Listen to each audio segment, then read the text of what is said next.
Welcome back, listeners. Ready for another deep dive? Always. This time, we're taking a satirical look at the tale of the bamboo cutter, that classic Japanese folktale.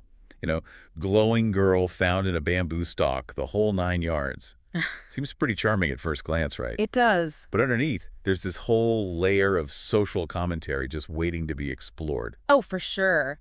What's fascinating to me is how it uses satire to poke fun at those big ideas. Like unattainable beauty standards, that endless chase for power and status, all that. Exactly. So just to get everyone up to speed, the story revolves around Kaguya-hime. This mysterious girl pops out of a glowing bamboo stalk and grows up super fast. Right, like way faster than your average kid. And her beauty, let's just say it's the kind that could make the sun jealous. But here's where things take a turn.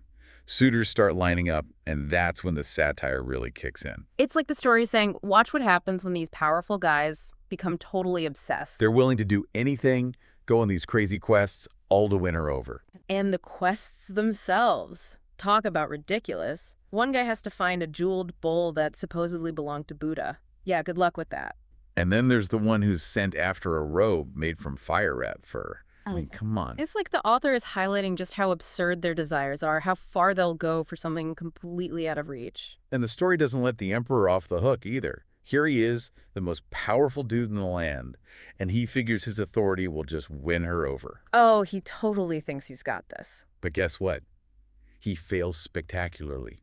It's like the story is saying, hey, power doesn't equal success when it comes to matters of the heart. It's such a clever way to turn those traditional power dynamics upside down. Right. Even emperors can get their hearts broken. It almost makes you wonder if the author was sneaking in a little critique of the ruling class, all under the guise of a whimsical folktale. Maybe. Maybe. And speaking of challenging the status quo, the story throws us a curveball.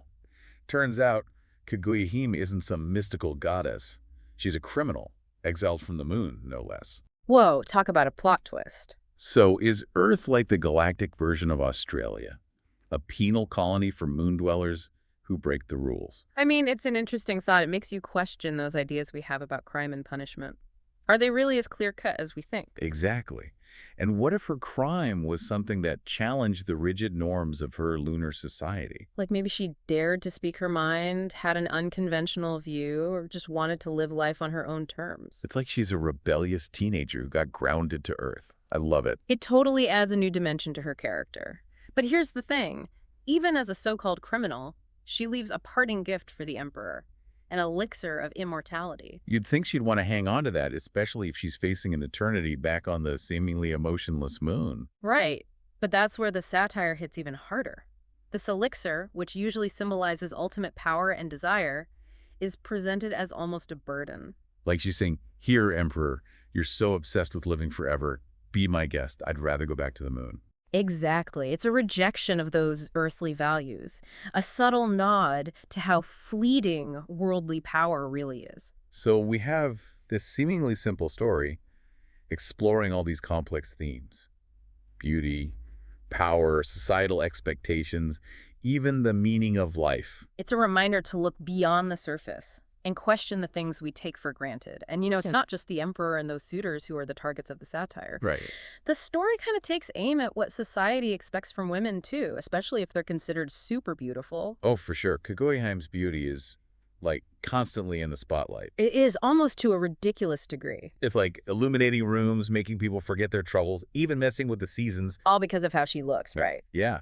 And I think that exaggeration really highlights how impossible those beauty standards can be. Totally. Like, no real woman could ever live up to that. It's like the story is satirizing that whole male gaze thing. Oh, yeah, how men can get so fixated on appearances. They totally miss everything else. But what's interesting is that while the men are going crazy over Kaguya-hime, the women seem pretty unfazed. Huh. Yeah, you're right. Like the old woman who raises her.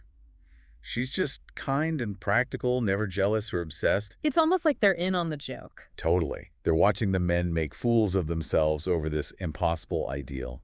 Okay, but this brings up another point. That contrast between how Earth and the moon are portrayed. Oh, good point. Like, we usually think of the moon as this mysterious, wise place. Right, those classic images of, like, Wise old men staring up at it, deep in thought. Exactly. But Kaguya-hime doesn't fit that mold at all. Nope, not even close. She's not some cold, distant being. Definitely not. Mm-hmm. She feels joy, sadness, even a longing for connection, you know? She does. And then she chooses to go back to the moon, even though she's leaving people she cares about behind on Earth. That's a tough one. It makes you wonder what home really means. Right. Is it about location, or is it more about feeling like you belong? Maybe the story is saying true belonging is about finding a place where you can be yourself. No matter what society expects or where you are physically. So maybe the moon isn't so cold and distant after all. Interesting. Maybe it represents a place where people are more understanding, more accepting. It's a thought-provoking idea, that's for sure. And it ties into that theme of questioning everything we take for granted. Like our ideas about beauty and power. Even our concept of home. The story also plays with the idea of immortality. Yeah, it does.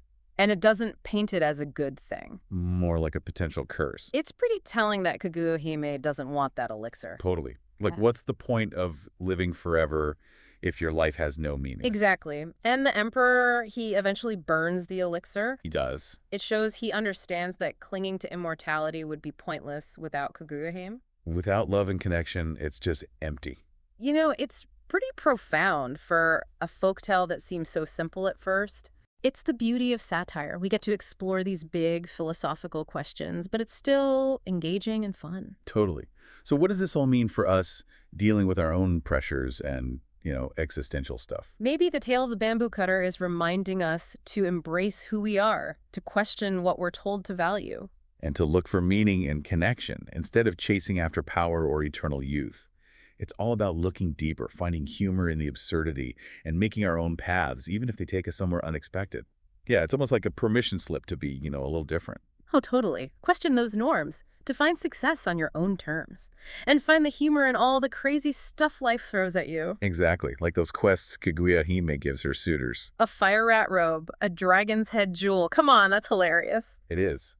But it also makes you think about those impossible dreams we chase sometimes. Right. Putting people on pedestals, striving for something that's just out of reach. We've all been there. The tale of the bamboo cutter kind of holds up a mirror to that, Like, hey, lighten up. Don't take yourselves too seriously. Exactly. It's a reminder to laugh at ourselves a little and maybe reevaluate what's truly important. And perhaps true happiness isn't about those big, impossible goals. Maybe it's about the simple things. Yeah, the connections we make, the beauty we find in everyday life. Because Kaguya-hime, she's all about rejecting those pressures. She doesn't care about marrying some powerful guy or living forever. She makes her own choices, even if it means going back to a place that seems, kind of bleak. But in doing that, she shows us what real freedom is. The power to define yourself, to choose your own path, even if it's unconventional.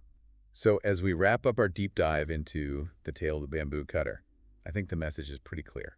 Don't be afraid to question things, to laugh at the absurdity of it all, and to embrace the unexpected. Who knows? Maybe you'll even find a little moon magic along the way. And that's our deep dive for today. Thanks for listening.